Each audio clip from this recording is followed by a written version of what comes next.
baadhi ya wanafunzi wanaoshiriki mashindano ya umahiri katika fani ya uchongaji na uchomeleaji vyuma yanayoendelea jijini Dodoma chini ya Wizara ya Elimu kwa kushirikiana na NACTVET wameeleza matumaini yao. Dennis Stefano na Lovina Andrew ni miongoni mwa wanafunzi hao.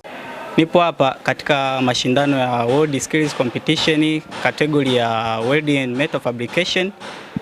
Nilikuwa interested sana kuchagua haya mashindano kwa sababu ni yanajengea ujuzi, lakini pia tulivyokuwa tunafundishwa shuleni tumepata somo zuri sana kiasi kwamba tulikuwa tunatamani tuweze kufanya competition kama hizi. Lakini pia kwa sababu kwanza inakupa wide range ya kujiajiri cha kwanza. Yani you don't need only employment from the government, you may employ yourself. Yani kwa mfano kama sasa hivi mimi nina uwezo wa kufanya designing kwa sababu nimefika, nimeona walimu wangu wametupa ABC namna ya kufanya designing na nini. Kwa hiyo nina uwezo wa kukaa na kudesign kitu kikawa marketable kwenye society.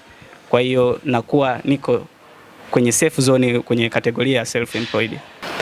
Ambition yangu ya baadaye ni katika kuja kuanzisha naweza nikasema karakana kubwa ambayo inaweza kuwa ni kama industry, production industry, ili kusudi tuweze kuisaidia nchi yetu kwa sababu sio lazima vitu vyote vile vinatoka nje na nini. Sisi wenyewe tuna uwezo kwa sababu si ndo maengineer wenyewe. Ingawa ni kibatika kuwa katika mshindi kutoka katika kanda mpaka kitaifa hadi kidunia, nitaonesha pia ujuzi nilioupata ambapo nikiwa chuoni.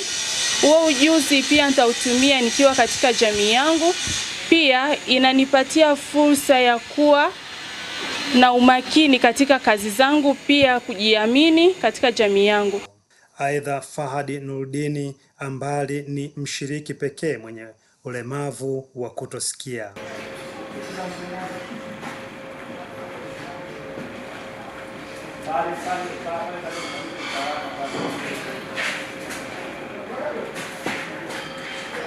baadaye nikiwa mfundi mzuri, nategemea baada ya kumaliza mitihani yangu ya VETA nitakuwa nafanya shughuli mbalimbali ambazo zinafaa.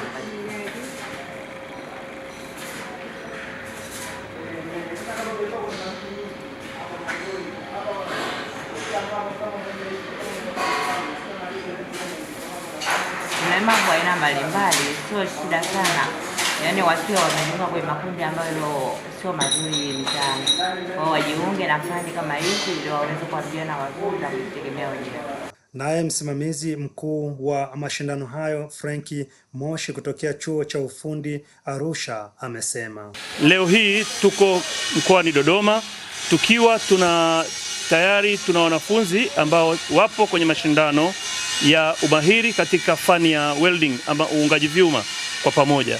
Na siku ya leo tumeanza session ya asubuhi na bado tunaendelea mpaka jioni. Hii ni katika kuwapata wale wanafunzi wachache ambao tutakwenda nao kwenye ngazi ya kitaifa.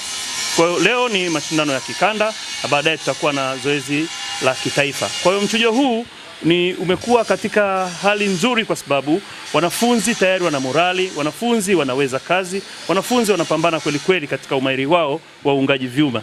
Ama kwa upande wake jaji mkuu katika mashindano hayo Hamadi Saidi Ruhende wa Chuo Kikuu cha Usafirishaji yani NIT Dar es Salaam amesema, ili kuweza kupata claim katika hao vijana ambao wameitwa, tuna assess sana utaratibu safety measure, jinsi gani wanazingatia usalama mahala pa kazi, jinsi ya kuweza kutunza vitendea kazi katika mchakato wa uchomeleaji. Pia tunazingatia zaidi jinsi ya kuweza kutransform mcholo. Kwenye engineering tunasema mcholo ndo key ya fundi. Jinsi gani anaweza kutransform mcholo unavyoonekana kuja na final product. Lakini pia nje ya mcholo tunaangalia anazingatia miiko sahihi ya usalama kwa wengine. Pia tunazingatia product ya mwisho ilivyotoka, imetoka kama tulivyo design. Mchoro umekuwa designed, lengo tuweze kuona uhodari wao katika kutransform mchoro na mwisho kuja na ile final product yetu. John Israeli, Banda Media, Dodoma, Tanzania.